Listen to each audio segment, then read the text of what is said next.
Isi ya none irakataje, ikiremwa muntu gikeneye amakuru kugira ngo kirusheho kubaho neza. Nakuzaniye top 5 z'abanyamakuru bakunzwe, binzobere kandi bafite umwihariko ku majwi yabo adasanzwe. Ahanini ari nayo atuma bigarura imitima ya benshi. Ku mwanya wa gatanu tuhasanga Anita Pendo ni umunyarwandakazi wavukiye mu gihugu cya Uganda umwaka w'1986. Ni umunyamakuru ukorera ikigo cy'igihugu cy'itangazamakuru cya RBA. Anita Pendo ni umunyamakuru wabigize umwuga kuri RBA, akaba kandi akora nka MC ari byo umushyushyarugamba. Akora nka DJ ari byo bizwi nko kuvanga imiziki, aramamaza n'ibindi. Anita Pendo yavukiye mu gace kitwa Mengo mu gihugu cya Uganda. Niho yabaga n'umuryango we. Mu kwezi kwa 8/1994 nibwo we n'umuryango we bagarutse mu Rwanda. Anita Pendo ni umwana wa mbere mu muryango w'abana 7. Kuri ubu munyamakuru Anita Pendo afite abana 2 b'abahungu aribo Tirani na Ryan. Uyu munyamakuru akunda abana be cyane nk'uko abigaragaza ku rubuga rwe rwa Instagram. Anita Pendo akunzwe n'abatari bake ndetse ngo ni umunyamakuru utajya ubasha guhisha ukuri, avugiraho ntajya ahishahisha. Uyu munyamakuru kandi yihariye mu kuvuga ijwi rye riri hejuru, gusa ngo nibyo benshi mu bamukurikirana bamukundira. Ku mwanya wa 4 tuhasanga Austin. Uyu mugabo yatangiye itangazamakuru mu mwaka w'2005 akora kuri radio zirimo Radio 10, Flash FM, Key FM, ari nayo yavuyeho yerekeza kuri Kiss FM mu mwaka w'2014. Austin asanzwe ari umunyamakuru abifatanya n'umuziki ndetse akaba ari umushyushyarugamba mu bitaramo ndetse n'ibirori binyuranye. Uyu munyamakuru kandi akaba aherutse kugura radio yahoze yitwa Vision FM, ubu ikaba yarahindutse Power FM. Ibyo nabyo kandi akabifatanya na restaurant ye yitwa Uncle's Restaurant. Umunyamakuru Austin akurikiranwa na benshi ku buryo budasanzwe, arakunzwe cyane nk'uko benshi babigaragaza bamuhamagara mu kiganiro cye kuri Kiss FM bamubwira ko bamukunda cyane. Uyu munyamakuru kandi arihariye ku ijwi rye ryiza, bityo bigatuma abamwumva barushaho kumukunda. Ku mwanya wa 3 tuhasanga umugwaneza Jean Claude Rusakara. Uyu munyamakuru ni umuhanga, umusesenguzi kandi akora akazi ke n'imbaraga ze zose kugira ngo karusheho kugenda neza. Uyu munyamakuru Rusakara akunzwe n'abatari bake bumva ikiganiro akora mu masaha mu gitondo kuri Keti Radio.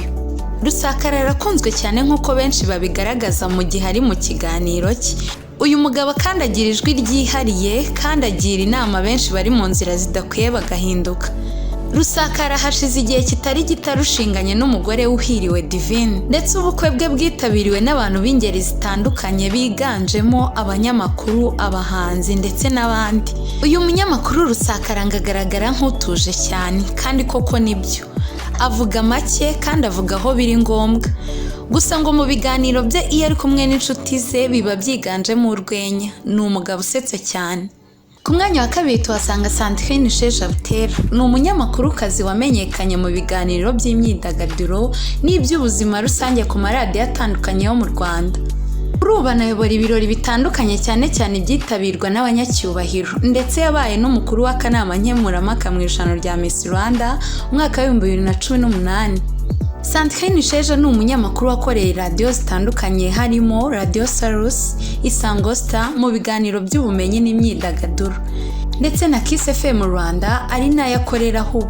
Uyu munyamakuru kandi ngo ni bucuri wa umuryango w'abana 3, yize itangazamakuru n'itumanaho, akaba afite umwihariko ku ijwi rye ridasanzwe riryohera amatwi ya benshi. Sandrine akunda kurya ibiryo by'abashinwa, koga, akunda umuziki, gwazwiho cyane gukunda amabara atandukanye harimo umutuku, orange n'icyatsi.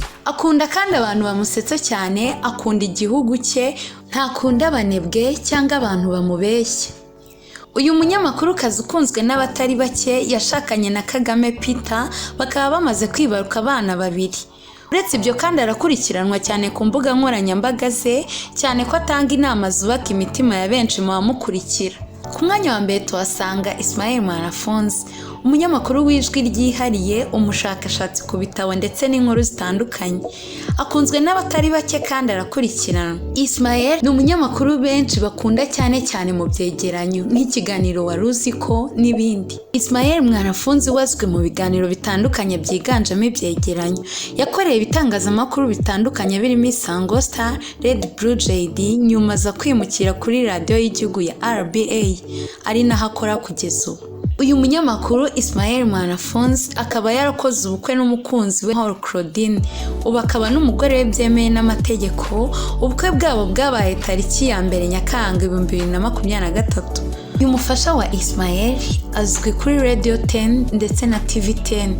Mahoro Claudine warushinganye na Ismael mwanafunzi ni umunyamakuru bimazemo igihe. Yakoreye ibitangazamakuru birimo Isango Star, Radio 10 ndetse na TV 10. Uyu munyamakuru Ismael mwanafunzi arakunzwe cyane nk'uko bigaragara ku mbuga nkoranyambaga ze. Abatuje, aritanga. Uyu munyamakuru kandi akora cyane kugira ngo agere ku byo yiyemeje, ndetse ni umunyamurava nk'uko bamwe mu nshuti ze babivuga. Mwakoze kubana nanjye muri top 5 z'abanyamakuru b'inzobere bakunzwe kandi bafite umwihariko ku majwi y'Adasanzwe. Bibutsa ko ari impano show. Ndabashimiye. Naho utaha.